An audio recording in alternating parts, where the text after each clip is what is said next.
Used to work in the Monterey foot, man. It's that I was sorry. They will call the meeting to order. This is a special and regular meeting. Board of Directors on December 15th. The first thing we do is the roll call. Yes. Director Daniels. Here. Director Edwards. Here. Director Lindor. Here. Director Paul. Here. Director Gawain. Here, virtually. Thank you. Vice Chair Oglesby. Here. Chair Riley. Here. All members are present. Okay, just before we proceed, does Director Gawain have to say something about the fact that she's offline and nobody's present and so on? Do they go, There are no magic words. okay, Yes. okay. I'm sorry, isn't she supposed to identify as per the legislation that no one's in the room and why she's remote? I'm sorry, you are correct. So we have to ask you, is there anyone else in the room with you? No, there's no one else in the room with me. Thank you. Through the chair, Yes. I'd like the second or third time we've been through this. I mean, so maybe someone just draw something up because it's a simple question. And, you know, but we all wonder. And, I will make sure that we have one. Yeah, we should have it for the two different, you know, this was a posted away meeting. I think she posted her location. Looks like a better location than ours. Yes, her location is on the agenda. Yeah, that's a great idea. Okay. And- Okay, proceeding, any additions or corrections to the closed session agenda? No, but we do need to open session and then go to closed session. So Right, well, I thought that's what I was in the process. you are. Okay. Okay, so for the closed session agenda, any public comment, anybody online? We have no members of the public in attendance. Okay, back to the board, we will not adjourn, we will, what do we do? Recess. You have one item on this closed session agenda, Mr. Chairman, and that's the public employee performance evaluation of your general manager. Okay, we will recess to that, so we're entering closed session now. Okay, Chair Riley, if you give me just a Recording moment. stopped.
Daniels, Here. Director Edwards, Here. Director Lindor, Here. Director Paul, Here. Director Gawain will be joining us shortly, I believe. Vice Chair Oglesby, Here. Chair Riley. Here. There she is. Director Gawain, we just are taking roll call. Can you hear us? Yes, I can hear you. Can you hear me? Great. Yep. Yes, Okay. thank you. All members are present. Okay, thank you. To the GM, any additions and corrections to the There are not, the agenda? no changes. Are there any oral communications on items that are not on tonight's agenda? We have 3 minutes. We're open to public comment in person or online. Do we want to do the Pledge of Allegiance? Oh, that's right. I sure skipped that one. Okay. I lead out. I pledge allegiance to the flag of the United States of America and to the republic for which it stands, one nation, under God, indivisible, with liberty and justice for all.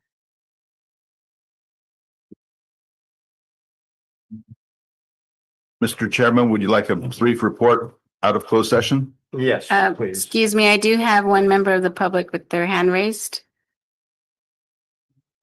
Oral communications. Be Dave first. Yeah. Okay, yeah, before we go to the public, we're just going to get a report out in closed session. So, good evening, members of the public. The board did meet in closed session at 5 p.m. There's one item on the closed session agenda, and that is the public employee performance evaluation, examining the performance of General Manager David Stolt. The board discussed, in the absence of Mr. Stolt, individual evaluations of Mr. Stolt and comments, and did reach a consensus as to their perspective. Then they invited Mr. Stolt in for a brief discussion of that to give some general direction. No specific action was taken by the board at this time. There will be future discussion of this topic in the future. Thank you. Okay, now we'll go to oral communications. Any comment on any item that's not on the agenda? Susan, did you have a comment for oral communications?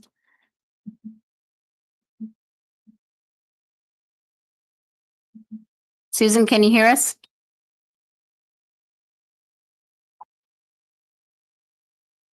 Susan, did you have comments under oral communications? I didn't unmute. Can you try to unmute me again?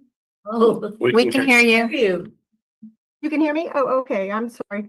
I just wanted to say, end of the year, thank you to everybody for all the work you've done this year. Bringing on Mike McCulloch was a great asset. Your new finance director is wonderful. He finances so clearly. Bringing on Water Monterey expansion to make all that water available. And while CPUC continues to disappoint, the district keeps providing clear, factual information about our true water supply, offering water for development, doing conservation, and I just want to congratulate all of you for your hard work. And I looked through the past board minutes, and I noticed that the legislative advocacy was really, really intense and very good. I want to congratulate you on the ACWA award, being awarded out of 10 counties in Region 5. That's a real accomplishment, and I think that legislative push is so important. And thank you for coming out against SB 473 and the 450. The work reduce.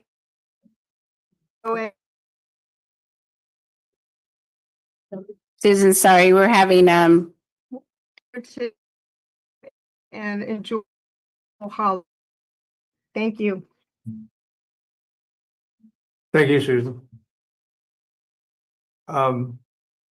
Okay, in-house, we are, okay. And then we can return to the Zoom public. okay. I didn't know there were more hands. Okay, we'll go ahead, Tom. We'll hear it from you and then we'll go back.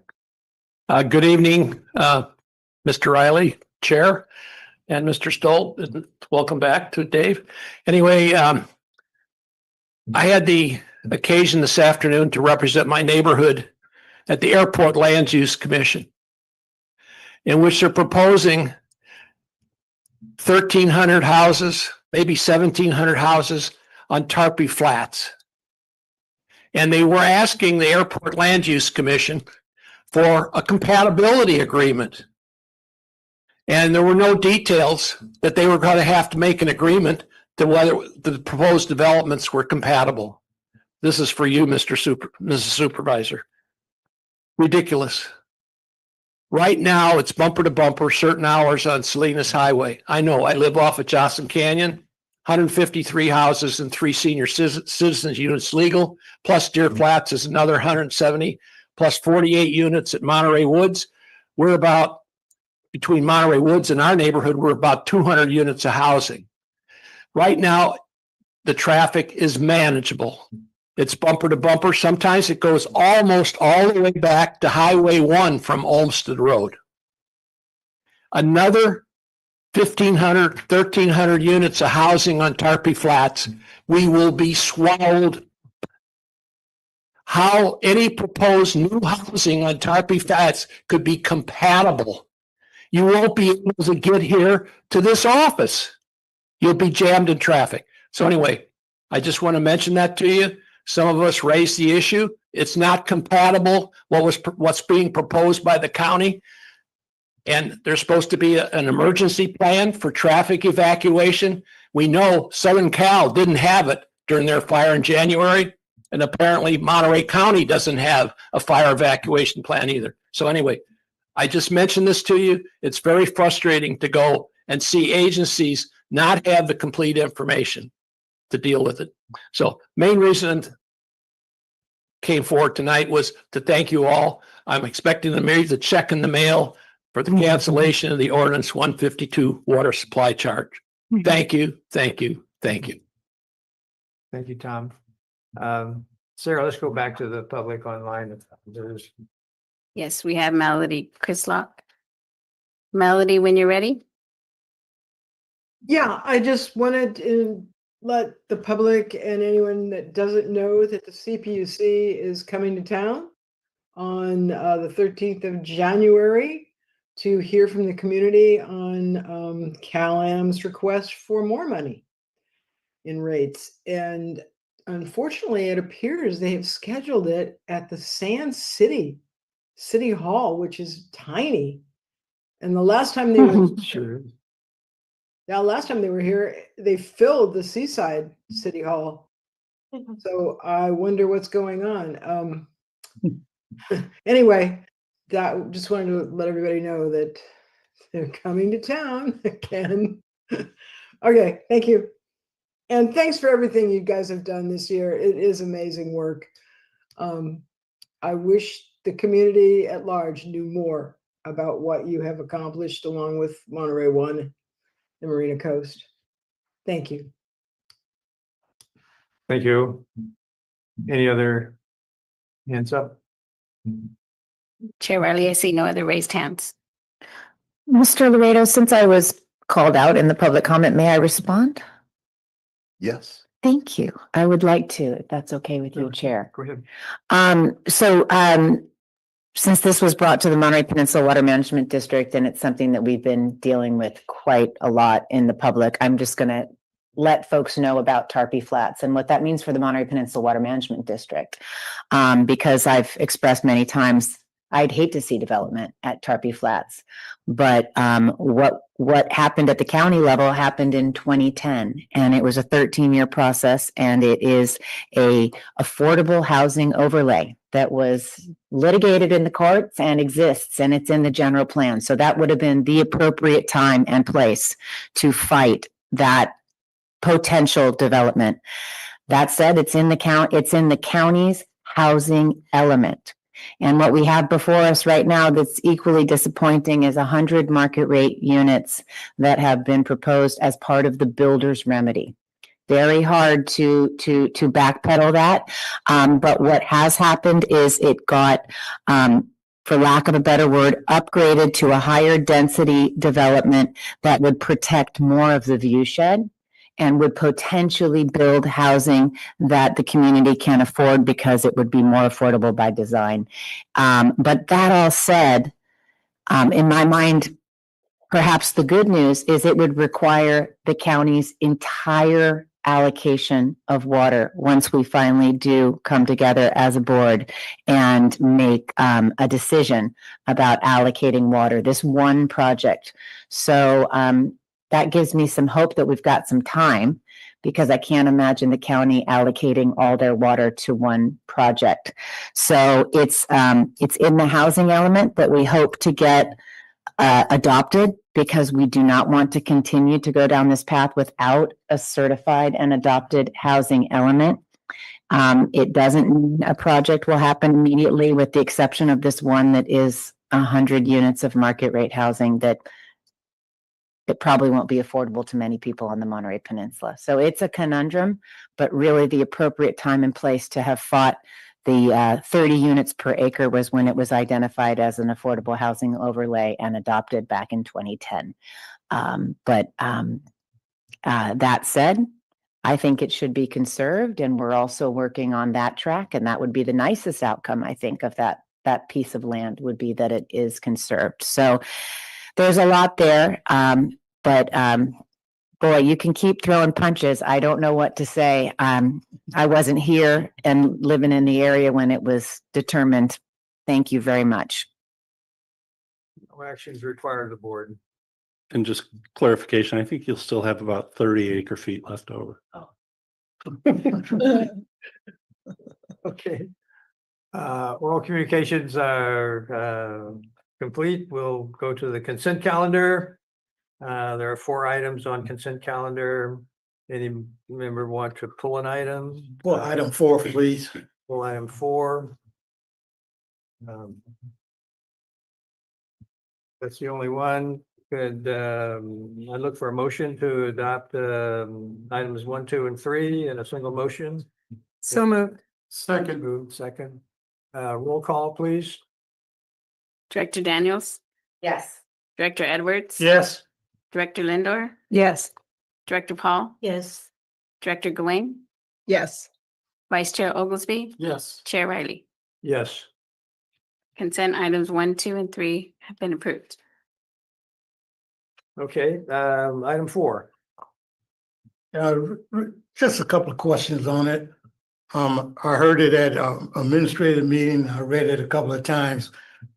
The question I have, Salinas and Seaside, did we shop around? Come on up and tell me if we did.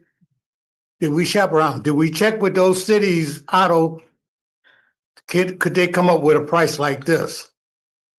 First of all, good evening, everyone. We went to the local dealer, Viceroy Toyota, and their prices were higher. And so we didn't reach out to other cities specifically. We wanted to get the best contract that's out there that meets the technical specifications, the environmental considerations, and has a ranked scoring method for warranty and a number of other things. And the state's contracts seem to fit that criteria. So we decided to just piggyback on that contract.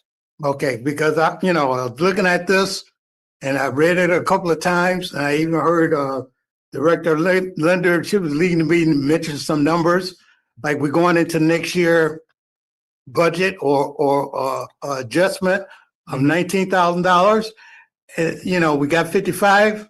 We got 55 for one, and we are getting this for 37,000. So this is a real deal that the district would get if now the state has buying power because it buys so many vehicles, so they get a very good deal on their contracts. And if we can piggyback and get the prices that they get, then I think it's in the best interest of the district, and it would be a good investment for us. Okay, thank you.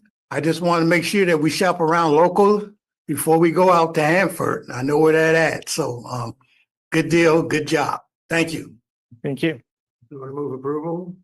Yeah, I'll move approval of item 4, consent calendar. I second that. Moved and seconded. Roll call, please. Director Daniels, Aye. Director Edwards, Aye. Director Lindor, Aye. Director Paul, Yes. Director Gawain, Yes. Vice Chair Oglesby, Chair Riley. Aye. Item 4 is adopted 7-0. Okay, on to item number 5, which is general manager's report. Your favorite report. And we're only 2 months into the water year, so there's not a whole lot to talk about, but there are a couple of things to highlight. So Sarah, when you get it up, we'll chat, but you have paper copies in front of you. The first chart is the Monterey Peninsula Water Resource System, which is the Carmel River and the Seaside Basin. We're entering a period where I don't think everybody was ready for the performance of the Pure Water Monterey expansion at the level that it is. We had the ribbon cutting 1st of October. They started turning up the juice, so to speak, in November, and we delivered 513 acre feet to Cal-Am. And a typical month prior to that is 310, 330. So what you see here is the Carmel River was not tapped at the budget level. I think caught them a little unexpected. Next chart, you'll see the same in the opposite way, where they had budgeted 660 acre feet for Pure Water Monterey, and because of the deliveries, took 902. So that's kind of the offset between the river and the expanded Pure Water Monterey. Sand City's continuing its kind of schizophrenic up down performance. Last month was merely 4 acre feet. The one that we really care about is production for customer service as our proxy to demand. And when we revamp this report, this will continue to be reported, because this is kind of an update on how are we doing on customer demand relative to expectation. And we're 128 acre feet below or ahead of last year, which is a good thing. But again, it's only 2 months. And I think that speaks to the October rains. What you'll see on the next chart is rain outperformed in the first 2 months of the water year. But the next chart, Sarah, shows that we really haven't had anything since mid-November. So we are about 5 feet from the top of the dam filling and then spilling, and then that'll create the flows needed to begin to turn on ASR when we meet the in-stream flow requirements. So hopefully this weekend, I think the rain forecast has already been moved from Friday to Saturday, but we are supposed to have thunderstorms and probably 3 days of rain. So maybe we'll get to the fill and spill, and then we'll get into the injection mode. So it's close, but not quite there. Somewhere I heard La Nina year. It was projected La Nina year, which is less rain. Typically it is. I don't know. Fair enough. You may remember John in one of the earlier, and maybe this is in his presentation today, but we did that outlook forecast, and the Monterey Bay area kept falling in that big zone of white, which was not wetter than normal, not drier than normal, but kind of in the middle.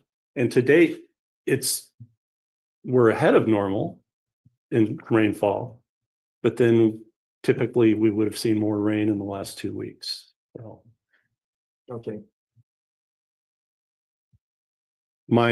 I told you this once before. I had a luncheon about a month ago, actually before the October rain, so 2 months ago, with a former KSBW weatherman, and he said, I predict a dry year. So immediately I bet that it would be a wet year. So we shall see. But I saw him again last week, and he said, yeah, then what happened after that? And he's right, we're getting into dry. So it's, who knows? But I think when we get into January, we'll have a better sense of where we're at. And then the final one is unimpaired flow, and you can see we're a little below average, which speaks to the lack of rain in the last 2 to 3 weeks. And that concludes this report. The next report, item 6, Susan Schivoni already introduced for you. I do want to say that we are internally proud of our legislative outreach this last year.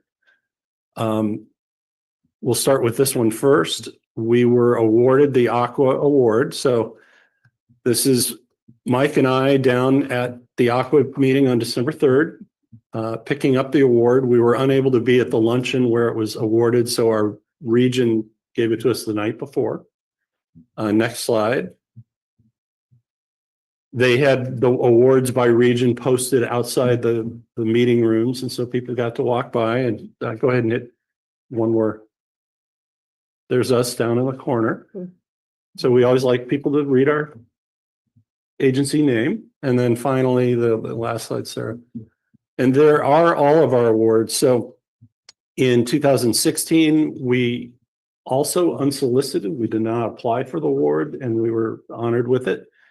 In 2017, we actually applied for the regional award, and we did win that, but they also awarded us Best Small Agency in 2017. And then again, 2025 was not solicited, but we had a lot of activities where we simply supported an Aqua position. We had some historical knowledge that we needed, that we spent time with Aqua's legislative affairs person. And we kept them informed of a few of our activities. What you see in there, SB 473, for example, as well as some federal initiatives. And so it was a nice surprise because we didn't ask for it. And I think it reflects on, the mouse that roars. We're not a very large agency, but we get very involved. And back, for example, when Prop 1 was passed, we told our local legislative reps, we're here to help you interpret the impacts on the Central Coast. And, as a service, we will do that. And we continue to try to do that where we can. And so all in, you can see from the rest of the staff report, there were a lot of other activities, both the Me Too letters as well as the specific letters and so forth. So we remain busy. We're trying to craft our legislative agenda for next year. One of the things we'd still like to fix is enforcement of non-functional turf. The way that legislation was written didn't help us. We tried an end around approach, and now we might have to go back to special legislation, but that one's not pressing because there's no enforcement until 2027, but we'll stay active. That's all I have to report. Well, what's good is if you don't apply for it, how do they know about it? It must be the reputation. So you. And there we are. But I'll you, go lose the sight. district and the actions and the press and whatever else we're doing, the word's out there, and that's really good. Well, yeah, and to express ourselves a little more pride, we did direct our Sacramento lobbyist JEA to attend Aqua's regular legislative meetings and act on our behalf. So we're there in their face in that manner. And then when we worked on, for example, the SB 473, we had JEA there active saying oppose unless amended, or oppose mostly in our case. So even when we can't get there, we have presence, but then we do get there. And unfortunately, we've spent about 9 years developing a relationship with their director, Cindy Tuck, and she just announced her retirement, not their executive director, but their legislative affairs director. So we'll be meeting the new people and doing the same kind of thing. But yeah, I guess we're an easy mark when they say, hey, you want to sign on for our letter? Can you provide your logo? And if remember, for those of you on the committee, at the beginning of the year, we say, this looks like some of the things we need to follow, the trackers. We might want to take a position on this. And then we follow up on that. And I think a lot of other agencies get those requests from Aqua and they just go, I'm so busy. They don't respond. And it's important for our advocacy association to have the support of its members. So we'll continue to try to slip that in where we can. I think it's a great report and there's a lot of detail here and a lot of information and a lot of the support that this district was providing to, those issues, as well as recruiting other people to be active on our behalf. I'm just curious about the one comment about 473. It didn't make it. It was on a suspense file and nothing happened as a result. However, there's a note here. It says it's a possibility it might come up next year. What? It's because it's a 2-year cycle. Oh, it's 2 year. Yeah. 2-year legislative session. So it's a little bit like the Black Knight and Monty Python movie, the arms cut off and it's like, I'm not dead yet. So we'll track it and hope that it remains dead. But the same issue that they tried to legislate in is also part of the rate case, this concept of decoupling. So Through the chair, I have Yes. one question for the general manager. This is an awesome award, this Aqua Award. Has that been disseminated out to our public outreach and to our, yeah, we did a social press media? release. Yeah, the Friday after we got back, we did a press Excellent. release.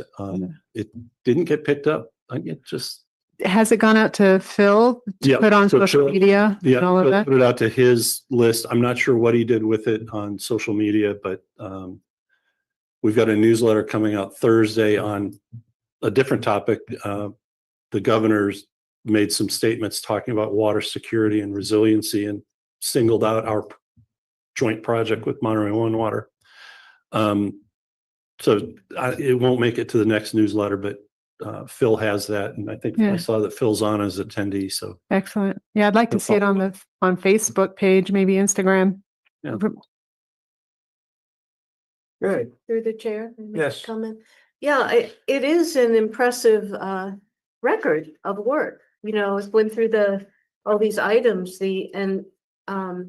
supporting Aqua in many, many particular cases, but also the effort to get public funding for our water supply projects in several different ways. That's a very important and good effort. And our taking a position on this, on the decoupling, is also, there are not that many entities that have the knowledge to be able to comment on something like that. And so I think it was probably quite valuable that we did. And the letter was very good. So I want to thank you and anybody that helped with that particular effort. But it really is, there's a reason that we got the award. It's quite impressive for, as you say, for a small agency to do all that. Yeah. So thank you. yeah. Yeah, and I like reading. I mean, I should say I don't really mean but I learned a lot by reading all of the decoupling that were being made. I knew about the issue, but I didn't sure know the details. Anyway, it was a good read for me. I really appreciate that. All the work that you did. Excellent. Any questions from any comments from the public? Chair Wiley, I see no raised hands. Okay, back to the board. We will proceed beyond that. Thanks for the report. District Council report. Good evening. An explanatory note, I'm sitting here in Michael's chair. December's an odd month for some public agencies, so they changed their routine schedule and Michael could not be in 2 places at once, so he asked me to cover for him here. So his apologies. But I'm here to give you an update of pending litigation. The public report is in your board packet at page 173. This month's is just a status update and a list of coming attractions, if you will. Not a lot has happened that is reportable at this point. In terms of active litigation, the Water Management District has this lawsuit against Cal-Am. This is the district's efforts to fulfill the electoral mandate of Measure J, directing the district to acquire ownership and operation of Cal-Am if it is feasible. The matter did come before the court on the 12th last week before Judge Rivermonte. And as an aside, he remains assigned as the presiding judge for this case. He's moving courtrooms, so he was formally and was in Department 13A. In 2026, he will be assigned to Department 14. It's just a move from one courtroom to the other. But he is still the presiding judge for this. Both the district and Cal-Am brought motions before the court to narrow the scope of the proceeding. Judge Ripamonte did hear those motions, an argument on those motions last Friday. And the judge took the matters under submission. Cal-Am had brought a motion for summary judgment that would have resolved the matter in its entirety in favor of Cal-Am. The district brought a motion for summary adjudication that's somewhat similar to a motion for summary judgment, but it doesn't resolve the case in its entirety because our view of the case is that it needs to go on to the next set of procedures in terms of the eminent domain acquisition process. But Cal-Am was able to articulate reasons it felt that it should prevail. The district articulated reasons it felt that we should prevail. The judge made it very clear in terms of comments from the bench. I should say that when it was all said and done, the judge took the matter under submission and there was no ruling from the bench. But the judge made comments and asked questions as to Cal-Am's motion for summary judgment. The court had nothing to say about that and pushed on to the summary adjudication. That indicates to me that it's not likely that the ruling will grant this motion for summary judgment. I believe the question is, to what extent might the court rule in the district's favor on summary adjudication? And if it came out that the summary adjudication was not granted, it would just mean that all of that would still go back to the court for trial. The question that the judge had was, there doesn't seem to be a factual dispute.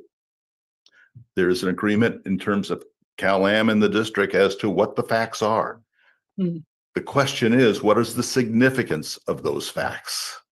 And what is the significance, particularly in light of existing law, in light of how the LAFCO statutes have changed, and in light of the controlling case, which comes out of an attempted acquisition of an electric utility. And that case found that there was a difference between provision of retail electric service from wholesale electric service.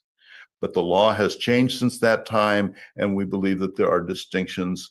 The judge asked many, many questions on that. The matter will be taken under submission, and we will have a better understanding as to where we're going with what significance. You've got some written materials that before you that pertain to that. Publicly, all we can say is we are closer now to having a resolution and understanding of where the court will take this and what are the key questions. And I'm hoping that at the next board meeting, we'll be able to get into that in much more detail. Okay, Ms. Laurel, is it a time frame that the judge have? Because we don't want to be waiting like we're waiting for the PUC. Yeah, technically there's not a statutory time frame because the matter has not been taken under submission for resolution of the entire case. But I do believe that the judge indicated that he had already written a decision, and then he indicated that he had given it some more thought and he wrote a second decision. Yeah. So I'm anticipating that sometime it is the holiday season, and I believe that the judge is very careful and knows that whatever his ruling is, that it may be contested further on appeal. So I believe that it's going to be well written and carefully documented.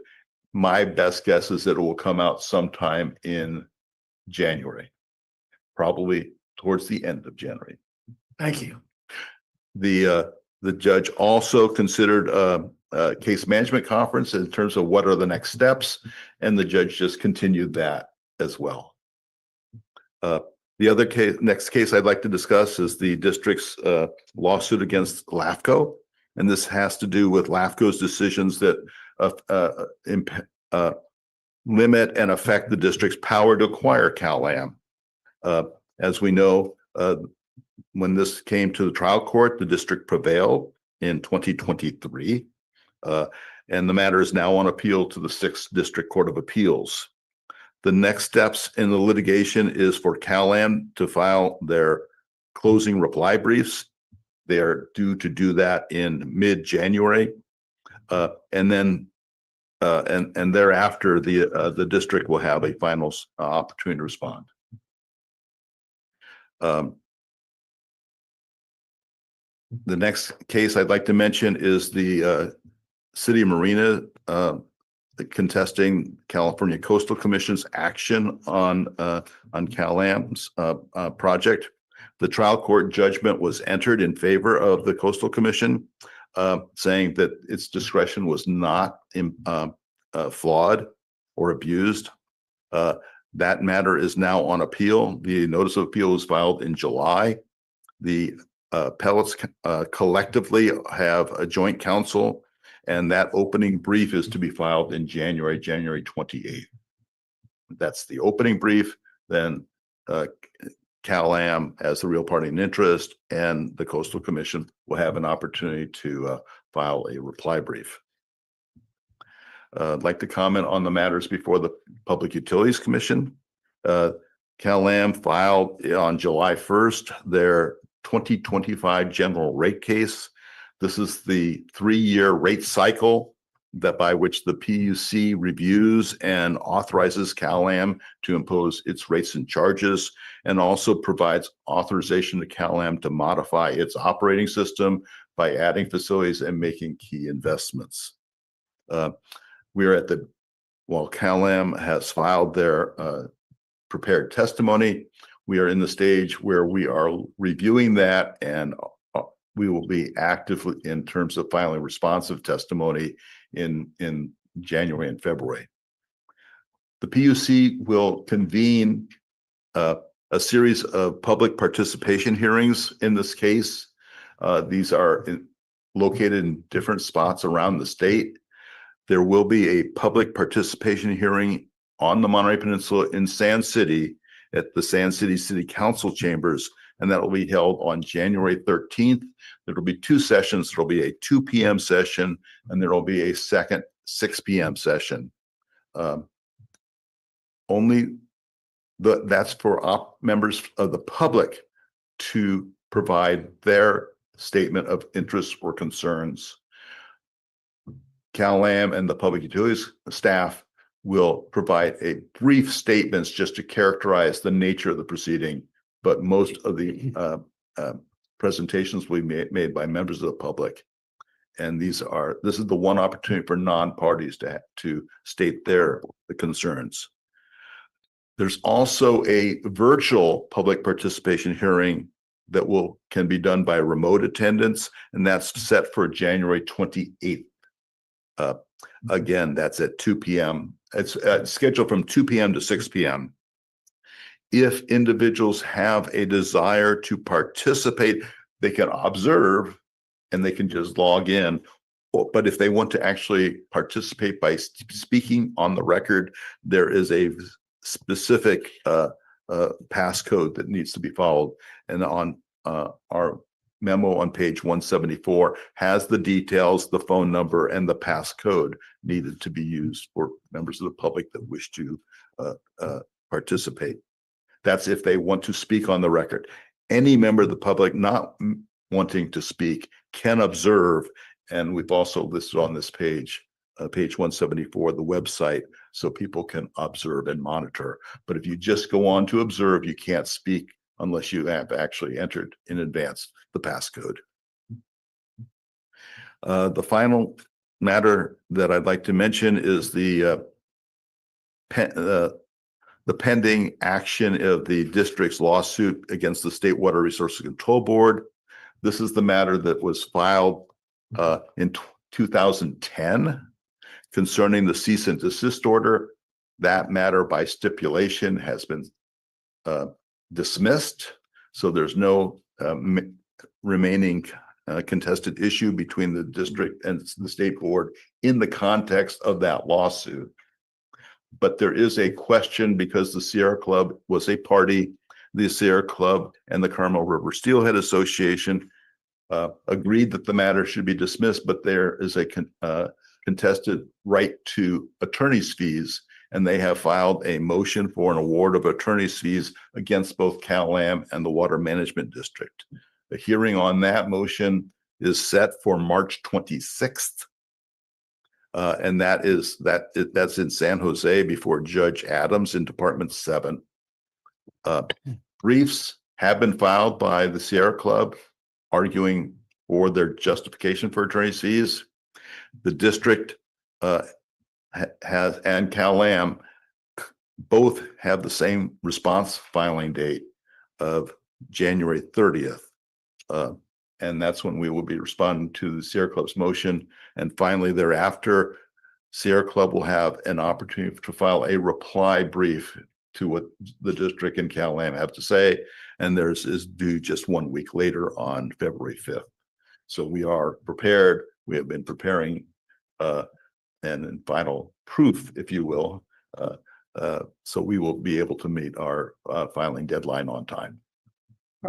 Simple question. What's the normal procedure for, or the cycle of action at the court level before a settlement conference is discussed? Not all cases call for a settlement conference. Sometimes settlement conferences are informal and sometimes they are mandatory.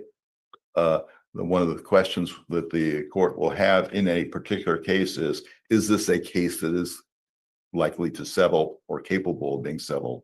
So for instance, in this attorney's fees matter, there was no request for settlement conference on that because the parties are very far apart. Does that answer your question? Well, kind of, because we're partnering with CalAm and trying to find a response to this claim. Actually, the claim for attorney's fees is filed on a joint and several basis against the district and against CalAm, but the defenses are very specific. The district's defenses will not scale up and be applicable to CalAm, and CalAm's defenses, I don't believe necessarily apply to the district. So we are not doing a joint brief. We are staking out our own basis for which the attorney's fees motion should be denied. And does the judge have the discretion to ask for a settlement possibility? Is that At this point, it just seems to me that there's one party that's asking for one thing. There are two parties that are responding to the same request. the judge that hears the motion cannot be the settlement judge. This matter now is not ripe for settlement. That opportunity has come and gone. Okay, fair enough. You can always settle voluntarily, but for a mandatory referral, that time has come and gone. Okay, fair enough. Did you have anything on the taxpayers lawsuit? I think we have fairness here on Friday, don't we? No. Michelle, do we have a fairness hearing on Friday for the taxpayers? We're on December 19th, but this Friday, there's Yeah. supposed to be a fairness hearing. Yeah. And all that means is that Mr. Raleigh's favorite issue about getting a check cut, when we did the mailing, recipients have the option of opting out or saying, I don't like this deal. I don't think it's fair. And there is a scheduled fairness hearing for this Friday morning that, you know, aggrieved parties can come and say, no, your settlement's no good. And so we have to wait on that and a ruling on that in order to then bring to you a rescinding of the ordinance that created it in the first place. You may remember that was your desire months ago. And the attorney said you can't do anything until you get past the fairness hearing. So Good updates. Question regarding the general rate case. So how did it come to be that the district has the full party status in this proceeding? The district has received CalAm's filing. There's a tight time period to request party status. So we Historically, requested it. we have. Got it. We've been granted party status, and then we're in the process of meeting with staff in terms of what is our plan, what are the issues that we wish to raise. And that's in process. It appropriate? I mean, we have like newsletters that go out from my office. Is there a blurb such as this one that could go out? I think a lot of constituents would be interested in weighing in. We certainly could. I would suggest that it's a massive filing and we're talking thousands of. No, pages. I mean, No, call it's- in to the meeting. This Oh. is the general rate case. Sand City or. Like the Sand City meeting, either call in or go in person as a Okay. member of the public wishing to And- speak. and circulating that information. Yes. So. That's easy to put together. I mean, I could put it together from this, but Yeah. I think there'd be a lot of interest Get you something. throughout the Outreach. district. Public outreach. Yeah, good. Good. Okay. Thank you for that. Thank you. We will go to directors' reports. Anything that the directors want to add? They've been to a meeting, they want to bring something to the board for information? Round robin? Alvin? Just one for me. Happy holidays to the district and everyone in Division 1 and through to Division 5. This could be my last happy holidays to you. So I wanted to make sure I get it in because I won't be here next year probably. Thank you. You won't be here or you won't be on the board. Won't be on the board. Thank you. Praying that I'll be here. Thank you for clarifying. Gosh, thank you for clarifying. I'm over here. Not on the board. Not on the board, but walking on this earth. Thank you. I thought you had one more year after. Well, the election's November of 26. Yeah, and Yeah. December, my replacement could be, or she could be up here. So I want to say happy holidays now. Alvin, Oh, I get it. Alvin, we Thank see you. Holiday. you're on the right side of the grass. That's right. Thank you, Mr. Laredo. All these years keeping me straight. Well, very nice sentiment, and thanks, Alan, for that. Any other comments? Just one quick one for me. I attended the court hearing on Friday, last Friday, that our general counsel reported on in the eminent domain case. Mainly because, well, first of all, it's very interesting to see how it goes. And if you're physically present, you can watch the judge the whole time, which is different from being online. And because I thought it might be good to have, if the district had physical presence from somebody besides the lawyers. So I'm glad I was there in person. And I saw that at least 2 other directors were observing online. Online, yeah, I was Yeah. online myself. Well, you were that lone person sitting back there in the back seat. Oh, I seen you.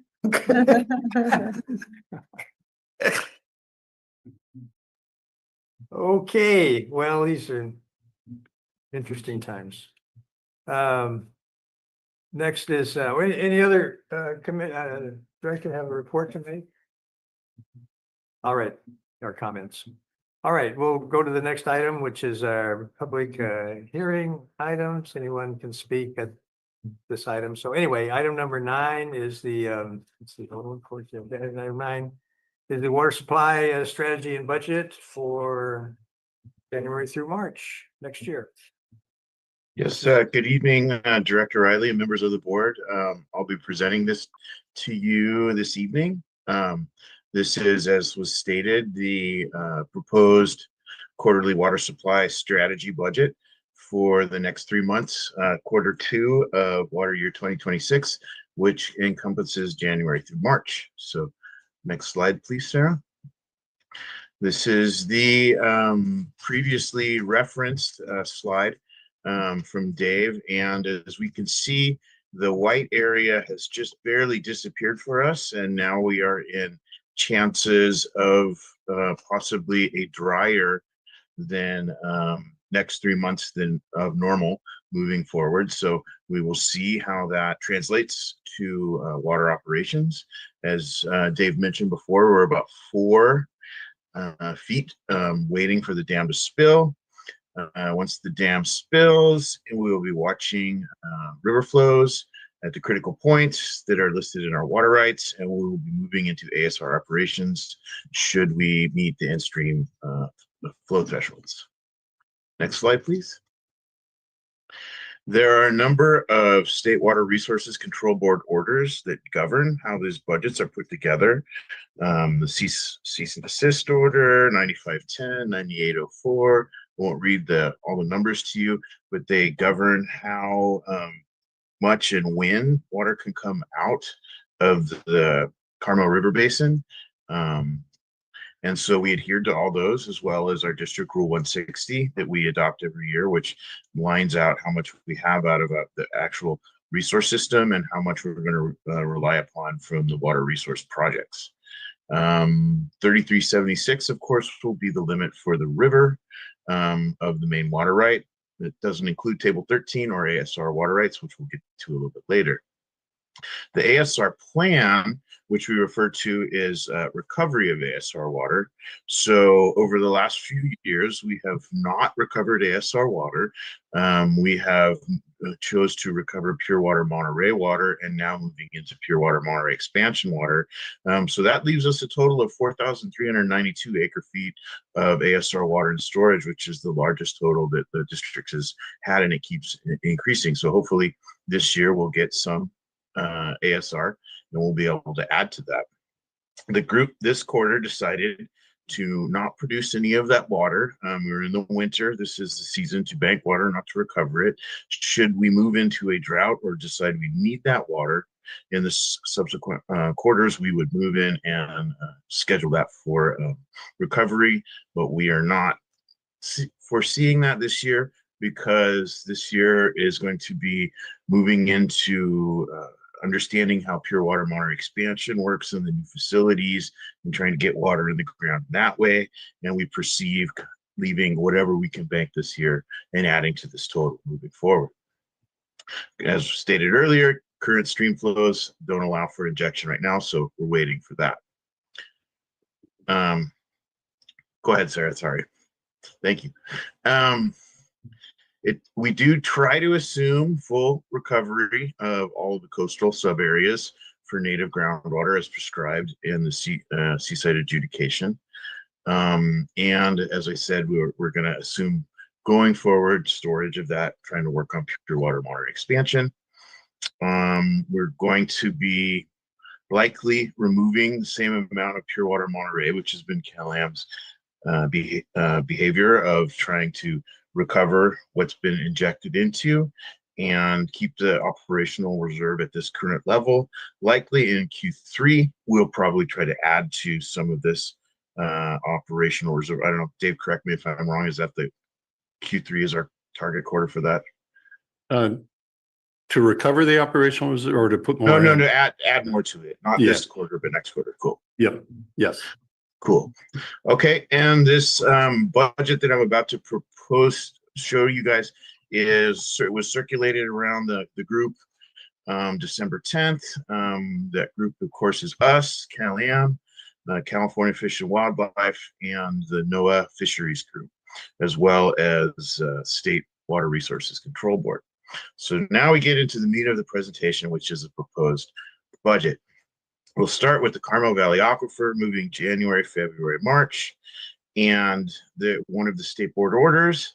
Once river flows come up, CalAM is allowed to turn on the upper wells and the upper subunits. So we've said probably we're going to get some river flow, and probably we'll be able to turn these wells on, and we expect to get around 100 acre feet a month out of those upper wells. Those wells will help supply water to support ASR injection should we receive the rain and the river flow response that we're looking for. And then the lower units should be produced in a way that is going to serve the public and as well as support ASR.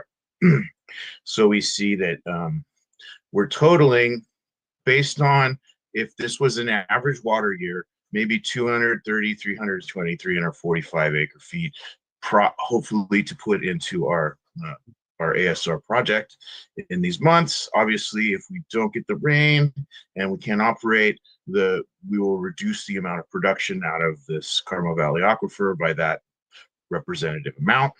And then the totals are listed below for the Carmel Valley Aquifer. We're going to move to produce the pure water Monterey. Go go back one. Yeah. Move to produce a pure water Monterey out of the Seaside Basin at about 350 acre feet. But this is, as reflected in the staff note, this is the base project. We haven't, even though we've moved into operation and got our permits for pure water Monterey, we're still kind of learning, chasing all of the new nuances out of the project. And so we haven't included the additional amount in this quarterly water budget as we're working out as there in the water purchase agreement. There is a component that we signal full completion of the project. We have not done that yet. So the quarterly water budget thought it was prudent to just record the base level project going through this, and then understanding probably we'll inject a little bit more than that.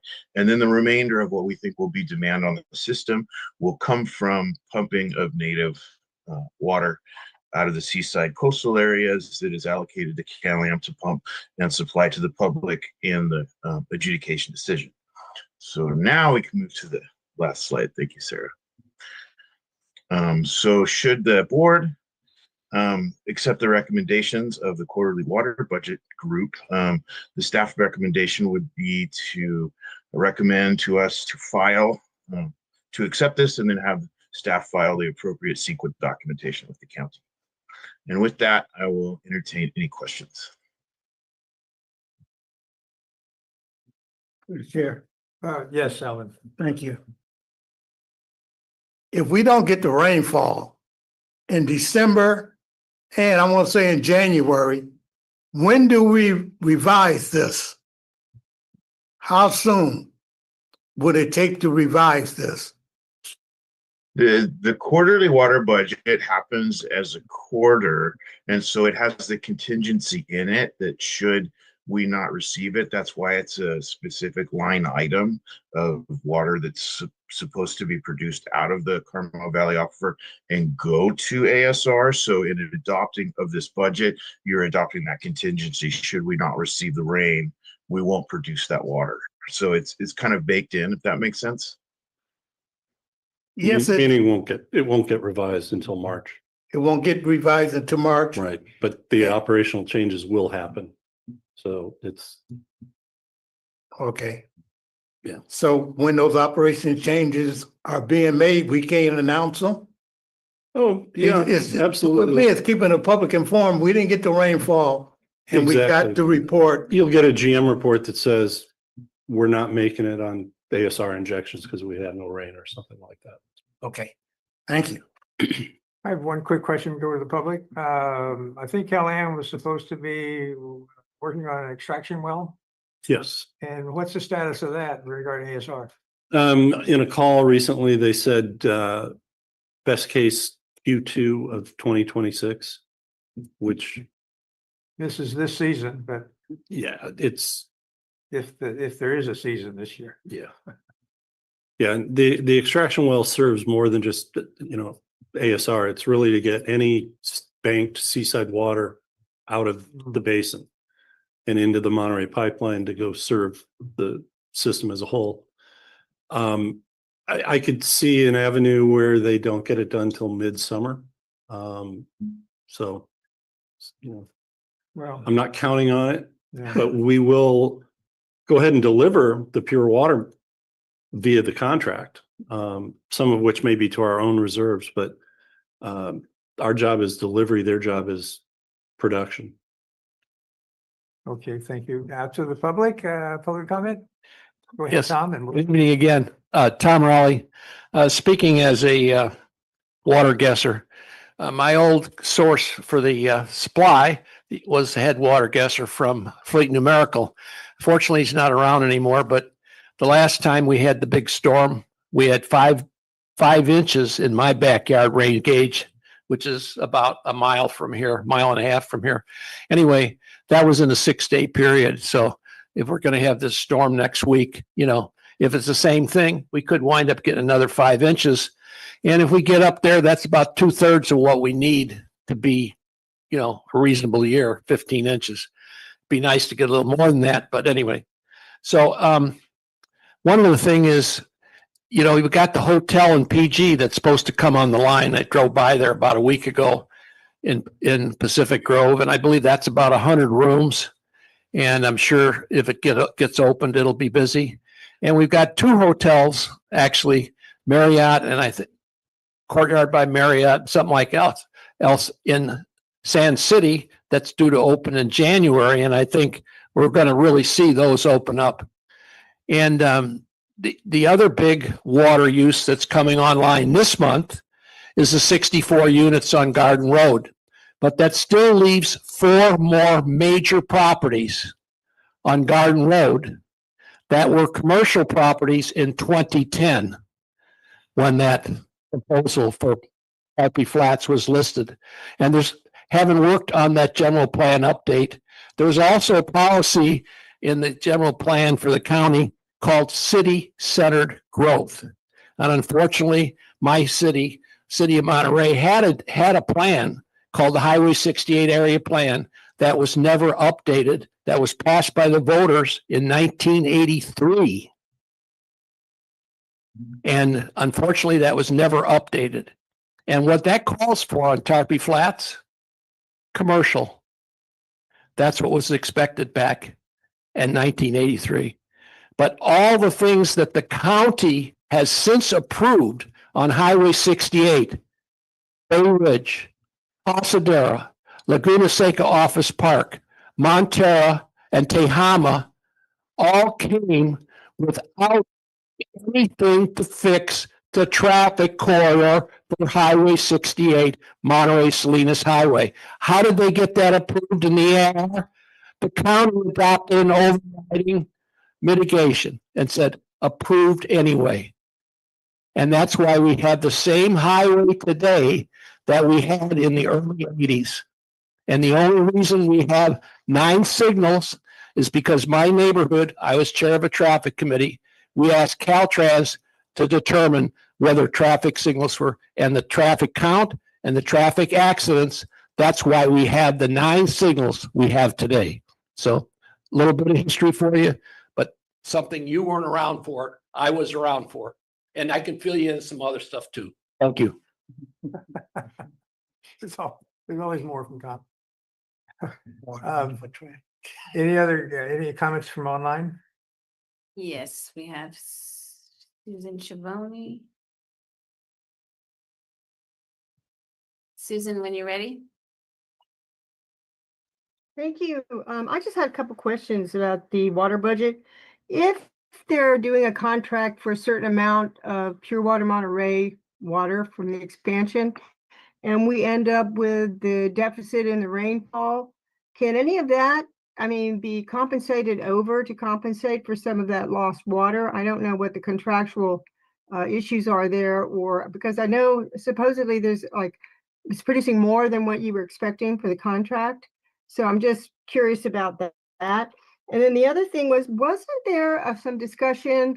I seem to remember that the district was talking about building additional injection wells after Cal-Am had moved one of those injection wells over to be a well that takes water out. So I'm just curious, is there still some discussion about building additional injection wells for ASR? Thanks.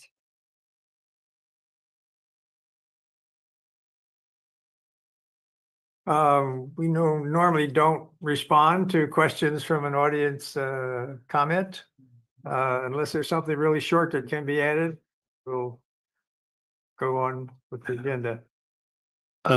With respect to if it doesn't rain, but we're still delivering an abundance of Pure Water Monterey water, we wouldn't repaint the water from green to pink and then move it to ASR. It would just be a surplus Pure Water Monterey water. But you're also going to see that unpumped native water and carryover water then just carries over to another year. So it's just the sum of what you have goes into the bucket. And as long as you're meeting your demand, we can get through. We'll have less, at the end of the year stored in ASR as drought reserve. But we're slated to have a surplus of water here for the next year. So whichever color it is or whichever name it is, we don't move it from one bucket to the other, but it's in total, it'll be enough. So we'll find Okay, it with it. well, thanks for getting that much of a response. Chair Riley? Sounds adequate, yes. I'm just checking with Susan. Her hand was raised again. Susan? No did you have- follow-up, sorry. Okay. No, I No was follow-up, sorry. responding to John. Sorry, Susan. Oh, sorry. Give Jonathan a call. All right. I see no other raised hand. Okay, back to the agenda item. Any other comments from the board? I entertain a motion that we approve this water budget for this quarter. Looking for a motion to accept. So moved. Second. Roll call, please. Director Daniels, Aye. Director Edwards, Aye. Director Lindor, Aye. Director Paul, Yes. Director Gawain, Yes. Vice Chair Oglesby, Chair Wright. Aye. Item passes 7-0. Okay, we're down to more action items. Item number 10, which is memorandum of understanding regarding deep aquifer study. Yeah, I think this is pretty straightforward from the staff report. In an example of regional cooperation on the water business, we've all agreed, Marina Coast Water District, ourselves, the Salinas Valley GSA, and Monterey County Water Resources Agency to coordinate on assistance with the implementation of their deep aquifer management plan. From the district standpoint, it's primarily data sharing. And I think through the process of data sharing, that also means some of our highly qualified people like John Lear get to also look at data and may divine some, ideas or comments, but primarily for us, it's participating in data sharing. There is the theory that the Santa Margarita aquifer travels through and connects with the deep aquifer. So it's considered from the standpoint of this joint cooperation to be part of the mix. So we will share and monitor and move along, but it's just we offered to help, and they're looking for an adoption as soon as possible. So this is it. Is the manager of the new data, I mean, the combined data, is that the Sigma from Salinas Valley Basin? Is that the lead agency? I guess that's more of the question. Yeah, because this is a cooperative arrangement, and even with the Salinas Valley Groundwater Sustainability Agency, they rely a lot on the County Water Resources Agency regarding data. I'm not sure who the keeper of everyone's data is going to be. I'm assuming it's the GSA, because they led the charge on a management plan, but jointly with Monterey County Water Resources Agency. So I don't have a good answer for you on that. Okay, just still curious. Yes, Mayor. Because we're buying into this cooperative MOU, we have the rights to the data equally as everyone else. Exactly. And we also have the right to decide it's not beneficial and we want out. So it's not going to long-term bind us, but in the spirit of cooperation and the spirit of having broader data available, it's a good idea. Yeah, I like that part of it as well. Dave, I can answer Director Riley's question. Great. Of the keeper of the data. The keeper of the data is actually it'll be the County Water Resources Agency. They were the initiators of this, and it came from their board of directors, and it came from a study that was about 10 years old, where there's a moratorium put on drilling of deep wells in the quote unquote deep aquifer, and it was pending a study, and then this is the study that came out of it, and it spans all of these areas, and so they're the bringers together of it all, and we'll be working with them when we pull it all together to look at it, and there will likely be some type of reporting coming out of the County Resources Agency. Great. Thank you for that. Thank you, John. Okay, any other comments from? Yes, the last comment. I mean, it's in our interest to understand and have this information. That's really what I want to say from the start, right?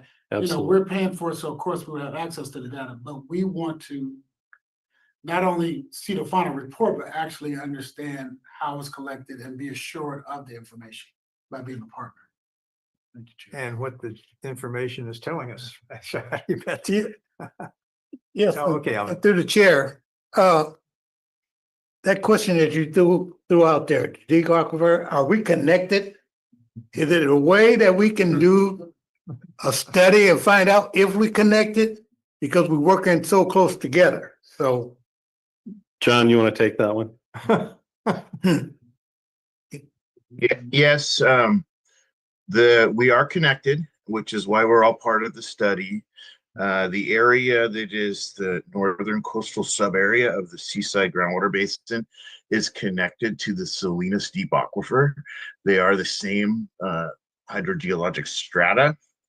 However, there are different flow divides and different things that are happening that's why the Seaside Basin is a sub-basin of the Salinas Basin and doesn't interact with it. But the actual aquifer material is the same aquifer, which is hopefully what we're going to learn more about, is how our aquifer system in the Seaside groundwater basin is interacting with the Marina Coast area. And so that's one of the plans to do that. Okay, thank you.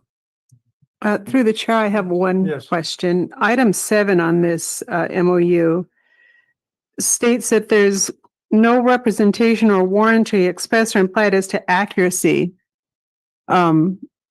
completeness, currency, merchant, and so on and so forth. So each agency is solely responsible for validating and determining the use of.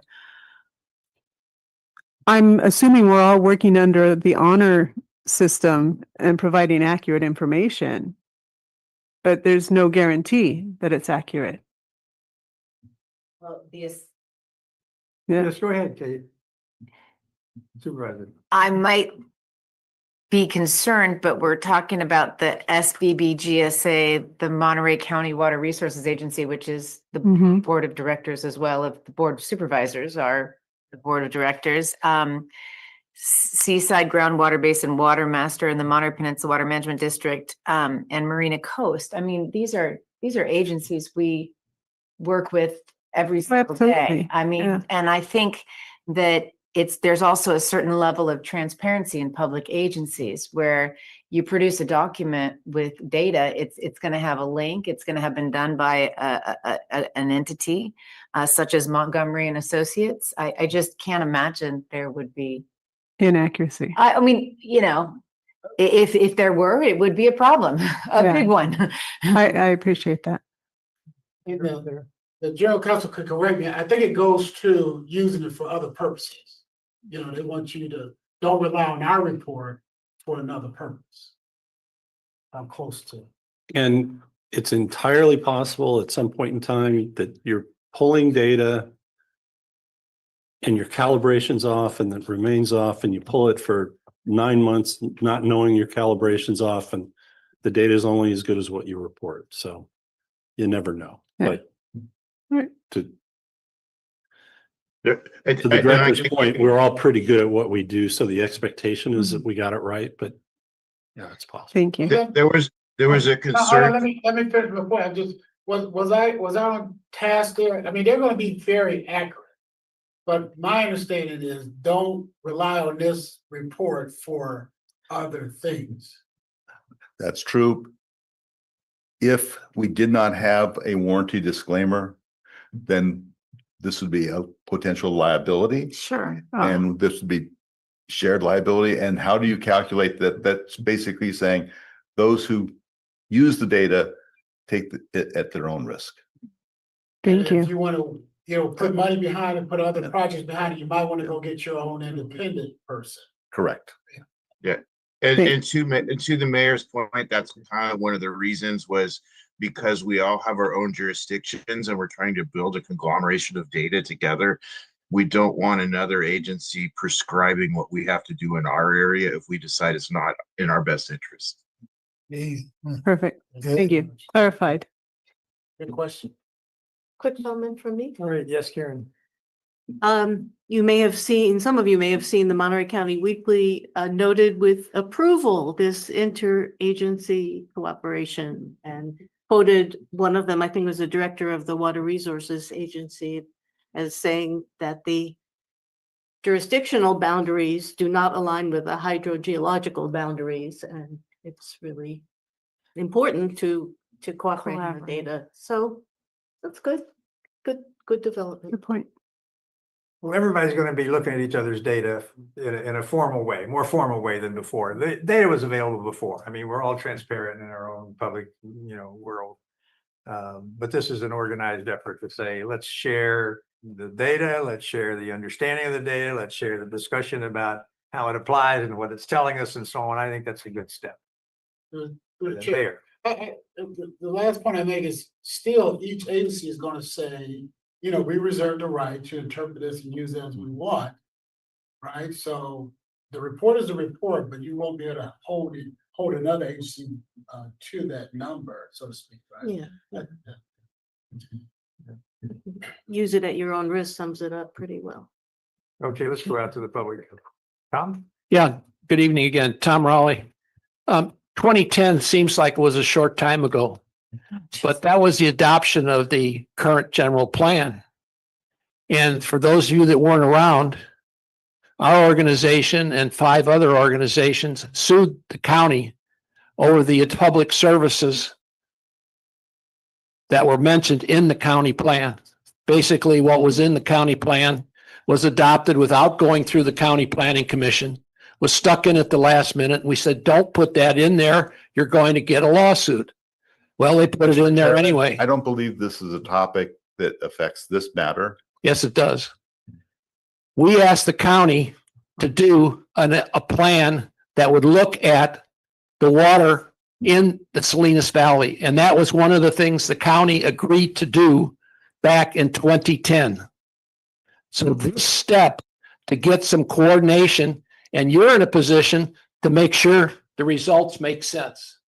This has been overdue for 15 years, getting a handle on what our water supply is in the north end of Monterey County.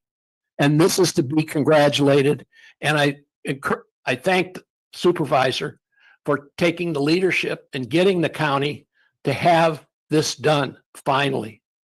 This has been 15 years. And that was one of the things that was settled by the lawsuit. They did change the public service items that were in that would have stopped all development in the unincorporated area. So anyway, this is good news to see cooperation between the various Monterey County. And I hope that you can keep them on their toes, and they should be keeping us on our toes too. So this is really good news as far as I'm concerned. It tells you how long it takes to get something done, 15 years. Thank you. Thank you. Holding this almost 40 minutes. Sorry about that. Anybody online for a comment? No members of the public have their hand raised. Okay, back to the board. Entertain a motion to authorize the general manager to sign the MOU. I move approval. I'll second it. Moved and seconded. Roll call, please.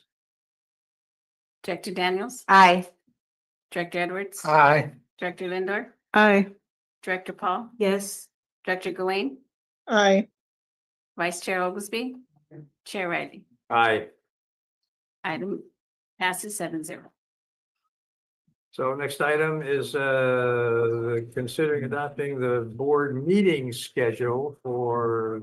Mr. No, Chairman, item 11. No, I'm item sorry. 11 is before that. Right, item 11, you're right. Legal services from Shoot Holly. I can understand you wanting to skip over approval of another 100,000. This is a little bit of deja vu all over again. We came with the same request in March. You should understand that Shoot Mahali is our primary outside counsel on all issues related to LAFCO. And so we have the LAFCO lawsuit that's in appeal, and then we have the eminent domain lawsuit, which the primary defenses have been that the district hasn't met the LAFCO hurdle. And so the motion for summary adjudication was prepared by Shoot Mahali. The reply briefing on the motion for summary judgment was prepared by Shoot Mahali, and work related to The LAFCO appeal is prepared by Shoot Mahali, and so they've gone through their budget, not completely, but within the inability for us to pay their current invoice without additional authorization. And looking forward to potential success of the motion for summary adjudication and the possible appeal on that, then we'll be in 2 appeals on LAFCO issues. So just looking a little bit forward, trying to create enough budget for the next 7 months, if not longer. But try not to spend money we haven't authorized. So with that, I'm hoping for a recommendation. Any comments from the board? Yes. Just, Alvin? just one, y'all couldn't tell us right now how much we spent up to now? On Can we look, all things related? all think, hey, can we look back into the book, tell the public how much we spent with this attorney firm up to now? Yes, Director Edwards, there should be a report on Measure J litigation activities, which looks at. Asking for a number. I know it's Yeah. a report back there. I want the public to hear that number. I'm racing you all. So Sorry, I'll have to pull the page number up, but it is on there. It is in the agenda packet. yeah, we've done 200,000 and this will create we authorized 225. Okay. And this will increase the authorization to 325. 325, yeah. And previously they were our CEQA attorney when Cal-Am challenged us on CEQA. And so we did spend money on them at that time. They've done fabulously. I don't know if you would agree, but I think they're as good as anyone else in the state on the matters that we have asked them for assistance on. And I agree with you. I just want the public to know that we're spending money and we're getting it, it's worth it. It's worth it. So don't be shy on telling them it's 225,000, because I support it. What we have done up to now. And I support this. So Yeah, that's on page 207 of the staff. thank you. report. Thank you for It listening. says 288,000. Thank you. I've seen an operation 3 different times. And I'm amazed how tight their arguments are, how precise they are to what the judge is asking for. They don't wander around saying things. And I'm just very impressed. I just think they're great.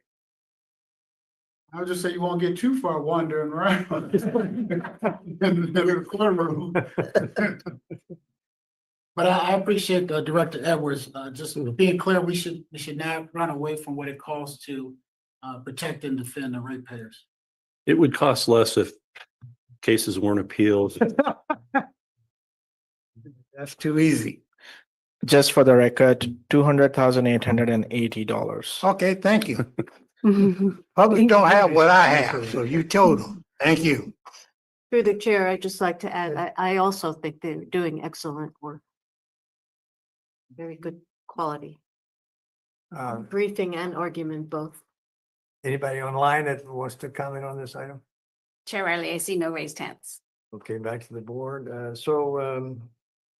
I move for approval of the 100,000 to this attorney firm. Second. Moved and seconded. Roll call, please. Director Daniels, Aye. Director Edwards. Aye. Director Linder, Aye.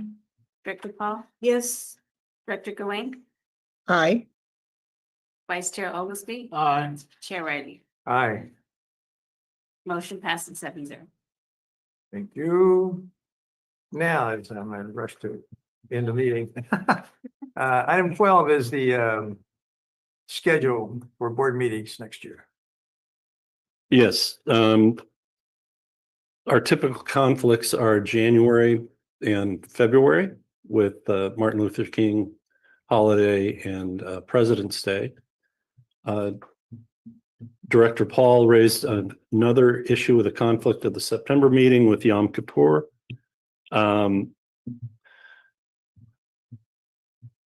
The calendar works a little differently because it's a different calendar. it moves around. It's a different calendar, much more lunar influenced, I believe, than the Roman calendar, but anyway, so the holiday moves around.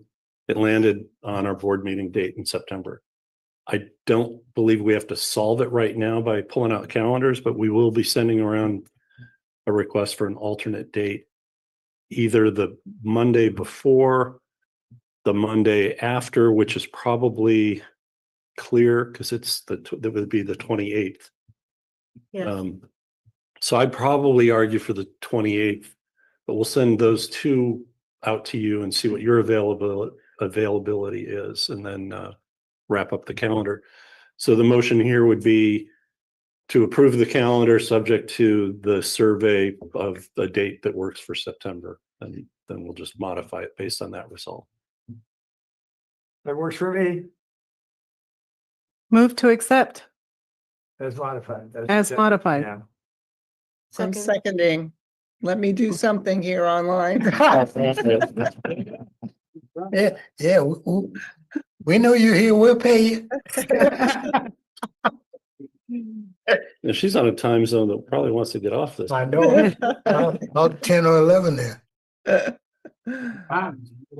Anybody online or in the room that wants to speak?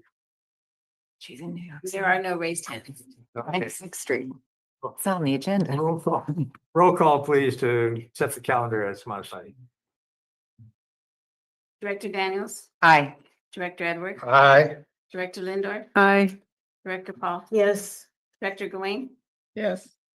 Vice Chair Oglesby, Aye. Chair Riley. Aye. Motion is adopted 7-0. So this is the last action item. Item 13, election of board officers for 2026. Dave, you want to summarize what our rules are? Yes, so we've summarized the outcome of our rules here. We have a rotation that typically we do not stray from unless a member doesn't want to serve or a recently elected member is not qualified to serve, which is built into the rules. We do not have that situation here. Our mayor wants to be both mayor, chair of the water master, chair of the water district. And we're looking for any other public agency that he might be able to chair for the coming year. District. Chair will travel. But he has agreed to serve if nominated. And so we need a nomination for both the chair and vice chair, as well as board secretary and board clerk. Well, I would sure nominate Ian Oglesby as division chair, district chair. And Rebecca Lindor as vice chair, and your two officers. And I apologize, not board clerk, board treasurer, which it was, would be our CFO. Board clerk doesn't have to get reappointed or reelected. You're stuck. Okay, and the general manager secretary, and his the position of treasurer is Michelle Mauer. I'll second that. Any discussion at all? Change the rules? Nobody wants to change the rules? Not this trip. Any public comment that we're aware of? I see no raised hands. Okay. So roll call, please. Director Gawain, Yes. Director Paul, Yes. Director Lindor, Yes. Director Edwards, Yes. Director Daniels, Yes. Vice Chair Oglesby, Aye. Chair Riley. Aye. Motion passes 7-0. And when we set the board calendar, Sarah will send around what the chair, vice chair meeting dates would be, and then you can look at your calendars and we can reschedule those if necessary. So that. Okay, is there any comments at all on anything in the additional information, staff reports and so on? All right. Well, no one's jumping up to say it, but Chair Riley, we very much enjoyed your chairmanship for this calendar year. I thought you did a very good job, both leading and advocating on behalf of the board as a whole and the district in general. So thank you. I was gonna save it for January. I'm gonna thank you out. And when he Yeah, passes you the out. gavel. Thank you. Yeah, but you out. So They got to think. we ain't forgot you. This, guys. We ain't forgot He you. house out when he slammed the gavel. He's out when he slams the gavel. Yeah, he's done. This Well, is his yeah. last gavel. I'm You'll be getting one in January as going away. Oh, You okay. chair, so that's. And I know we're running late, so I'll save my goodbyes to George moving out the table. We do appreciate your leadership. Look forward to it in other spaces. Yeah, we all do. Thank you. We'll always be in good cheer, good cheer, and good spirits, and he'll hope it carries over to January. All right, this meeting is adjourned. Thank you.